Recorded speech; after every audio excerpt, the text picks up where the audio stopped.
Visa ඉවරයි. ඊශ්‍රායලේ visa ඉවරයි.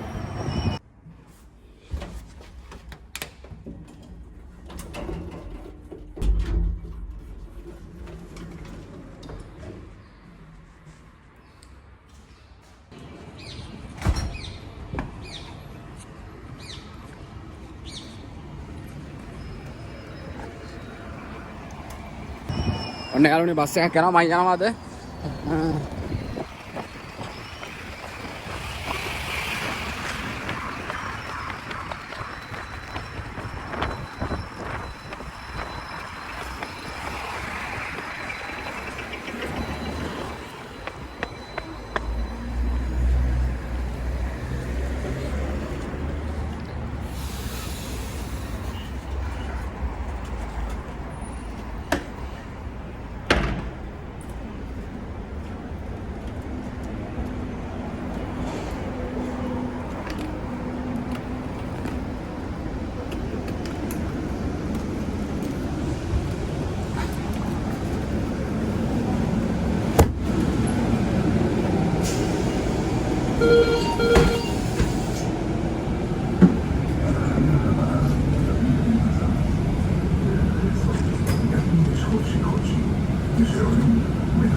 අද මම යනවා යාළුවනේ බිතුවක් එකට සහ ඒජන්සියට දෙකටම යන්න ඕනේ. වීසා එකත් ඉවරයි. වීසා එක අලුත් කරගන්න මතක් කරන්න යන්න ඕනේ. අනිත් කාර්යය තමයි මේ අපි අර මාසේ අස්සම් කරන කොලයක්. ඒ කියන්නේ වැඩ හැමදාම අස්සම් කරන කොලයක්. ඒ කොලේ බාර දෙන්න ඕනේ මාසේ අන්තිමට. මේකටත් කියන්න යන්නේ. බලමු බස් එක කතා කරන්න බෑ. ගිහිල්ලා බලමු මොකද වෙන්නේ කියලා.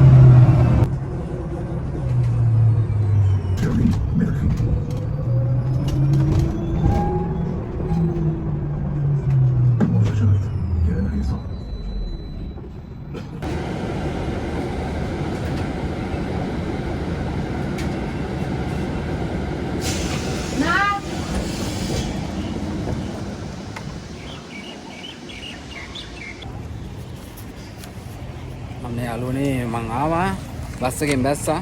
මෙන්න මේ කොලේ බාර දෙන්න තමයි යන්නේ. බලමු ගිහින් ඉස්සරහට.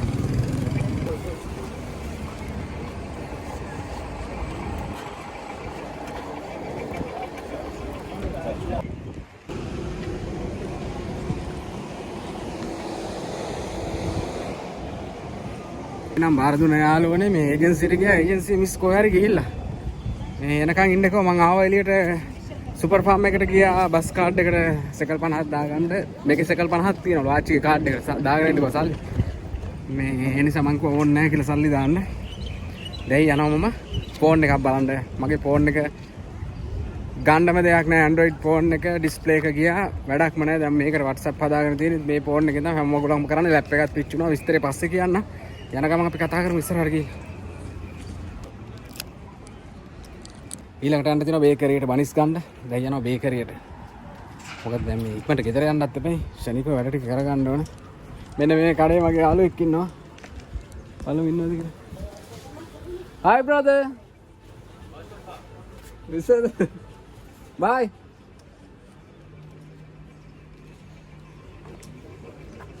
අපි දැන් යම් බනිස් ගන්න.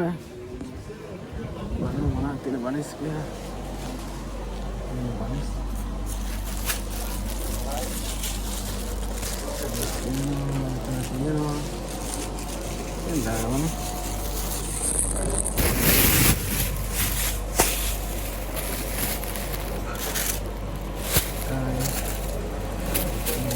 wah ras nih ya unu banis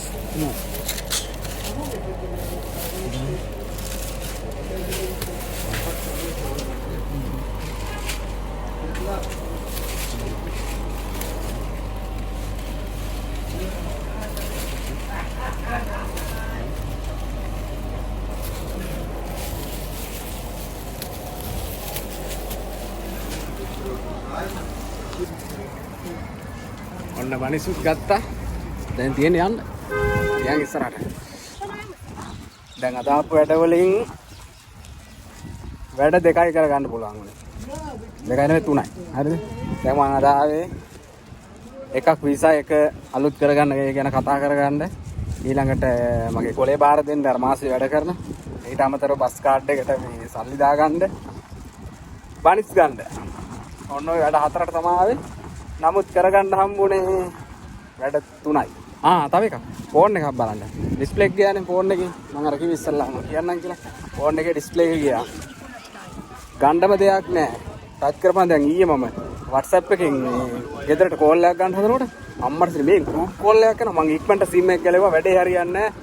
තව අමාරු වැටෙන්න ඕනේ නැහැ. එක එක දේවල් වෙලා අවසානේ මොන මගුලක් වෙයිද දන්නේ නැහැ.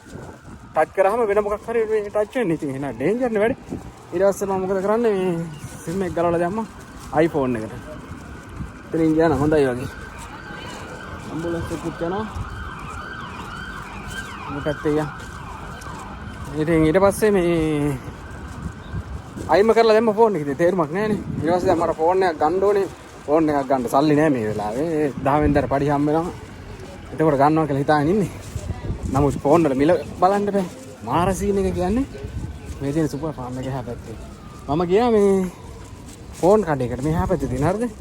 සෙකල් 700යි 800යි. එහෙම. කියන්නේ 699යි.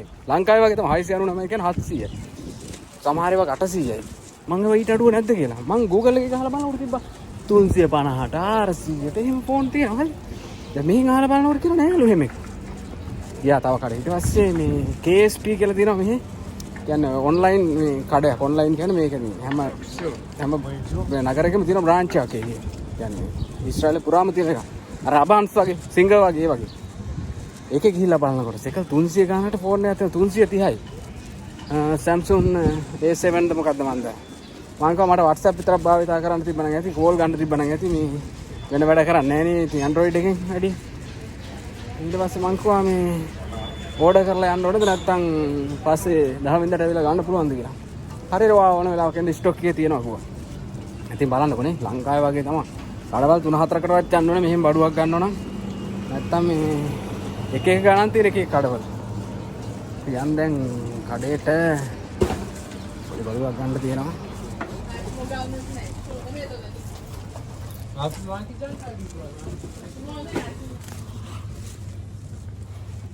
коробка тоже пойдет или только длинная? Нет, длинные. Только 2 штуки есть.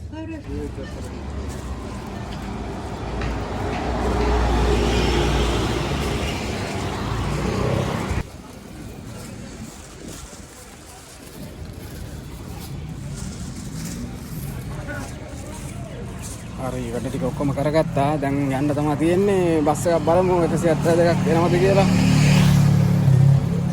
කියන්නේ තෙක් මානක නම් තාම නැහැ.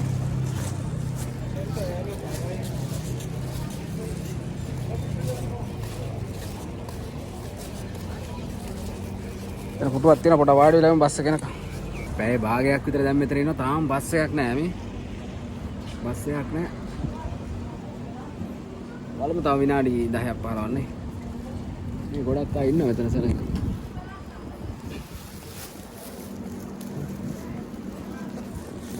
මේ යාළුවනේ මේ මම දැකපු තව දෙයක් තමයි ඊශ්‍රායලේ මේ ටයිම් එකට දැන් උදේ නැත්තම් හවස නම් ගොඩක් දුරට තරුණ අය ඉන්නවා. උදේට 1 2 3 වගේ වෙනකන් වැඩිපුරම ඉන්නේ වයසක අය. 180ක්ම ඉන්නේ වයසක ආච්චිලා 100ලා තමයි ඉන්නේ. අනිත් කට්ටිය වැඩනේ තරුණ අය වැඩ. ඉතින් මේ පාරට බැස්සොත් බස් එකත් එහෙම බස් එකකට නැංගොත් එහෙම බස් එකේ පිරිලාම ඉන්නේ වයසක අය. ලංකාවේ එහෙම නැහැ නේද? නේද? ලංකාවේ තරුණ මහලු හැමෝම එක වගේ ඉන්නවනේ. දැන් මෙහෙ එහෙම නැහැ. වැඩිපුරම ඉන්නේ 180ක්ම ඉන්නේ වයසක අය. කඩවල් වලට ගියත් බස් එකකට නැංගත් පාරේ තොටේ හැමතැනම ඉන්නේ වයසක අය. බලමු බස් එකක් එනවද කියලා.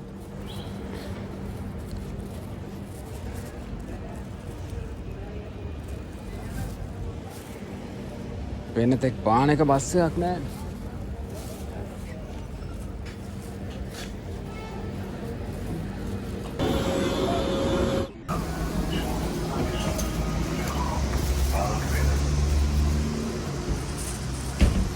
ඔන්න යාළුවනේ පැය ඔන්න විනාඩි 45ක් විතර ඉඳලා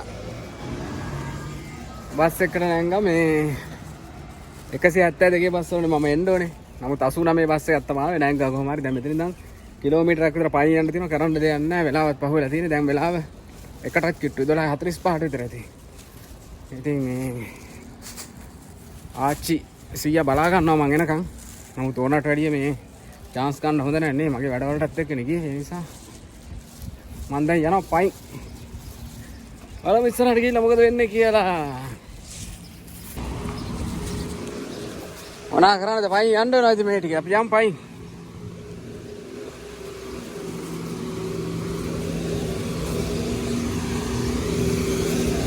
මෙතන ಚಾರುවනේ දෙනවා කඩ ටික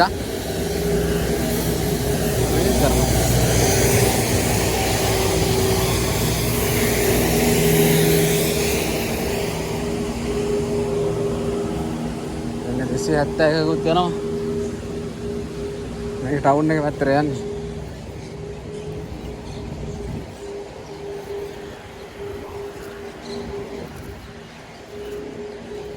මෙතනක් තියෙනවා යාළුවනේ පොඩි කඩයක් ඒ වගේම සලූන් එකක්. යා. අපි යන් ඉස්සරහට යන් ඉස්සරහ. මෙතන තමයි ඉස්කෝලේ තියෙන. එතන ඉස්සරහ තියෙන ඉස්කෝලේ. මේ ළමයි එහෙම ඉස්කෝලේ ඉරලා එනවා තා පොඩ්ඩකින්.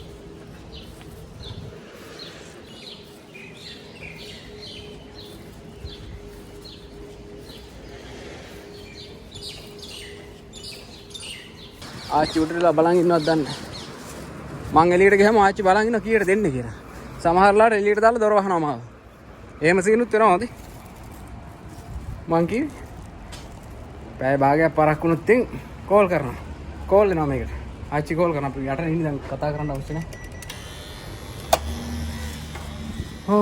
එහෙනම් සුබ දවසක් හැමෝටම බයි තව වීඩියෝ එකකින් හම්බෙමු මේක එඩිට් කරලා දානවා දවස්සේදී යාළුවනේ වලට දෙයක් කියන්න බැරි වුණා මේ මං ආව ඇවිල්ලා කෑවා බඩගිනි පට්ට බඩගිනි හිටියේ ආච්චි උරක් තිබ්බා බත් තිබ්බා කෑවා මේ මොකක්ද දන්නවද ඔයාලා අලුතෙන් නම් ඊශ්‍රායලට ඇවිල්ලා ඉන්නේ ඔයාලගේ වීසා එක අවුරුද්දක් ගත වුණාට පස්සේ ඔයාලගේ වීසා එක රිනූ කරන්න ඕනේ ඒක ඔයාලා දැනුවත් වෙන්න අඩුම තරමේ මාස දෙකකට කලින්වත් ඒජන්සිය දැනුවත් කරන්න කෝල් එකකින් හරි ගිහිල්ලා හරි ඒජන්සිය දැනුවත් කරන්න මොකද සමහරට ඒකට අමතක වෙන්නේ නැහැ රිනූ කරනවා එක. නමුත් ගොඩක් දුරට දැන් කෙයාගිව තමයි සල්ලි බඳින්න ඕනේ වීසා එක රිනූ කරන්න. ඒ කියන්නේ සෙකල් 200ක් මම හිතන්නේ ගිය සැරේ සෙකල් 200ක් ගියේ මම මේ පාරවල් කියන්න ඊළඟ වීඩියෝ එකේ බඳලා අලුත් කරන්න ඕනේ වීසා එක. තව අවුරුද්දකට වීසා එක රිනූ කරගන්න ඕනේ. ඒක කරන්න ඕනේ කෙයාගිව සැලකිල්ලෙන් ඉන්න මොකද ඔයාලටත් අමතක වෙනවා ඒජන්සියටත් අමතක වෙන්නේ නැහැ. බොහෝ දුරට අමතක වුණොත් එක ප්‍රශ්නයක් වෙනවා. ඒ නිසා කලින් මාස දෙකකට කලින් තමයි දන්නවනේ වීසා එක ගහලා තියෙනවනේ කොච්චර කාලින්ද එක්ස්පයර් වෙන්නේ කියලා. ඒ නිසා මාස දෙකකට කලින් ඔයාලා දැනුවත් කරන්න ඒජන්සිය වීසා එක අලුත් කරගන්න. මොකද ඒක අනිවාර්යෙන් වැදගත් දෙයක්. හොඳේ. ඉතින් වීඩියෝ එකෙන් ගන්න දෙයක්ත් තියෙන්න එපා ඔයාලට. ඒ නිසා මම ඔය කිව්වේ අලුතෙන් ආපු අය විශේෂයෙන් සැලකිලිමත් වෙන්න ඒක. එහෙනම් සුබ දවසක්. නිදා ගන්න හදන්නේ දැන්. 2යි වෙලාව. බයි.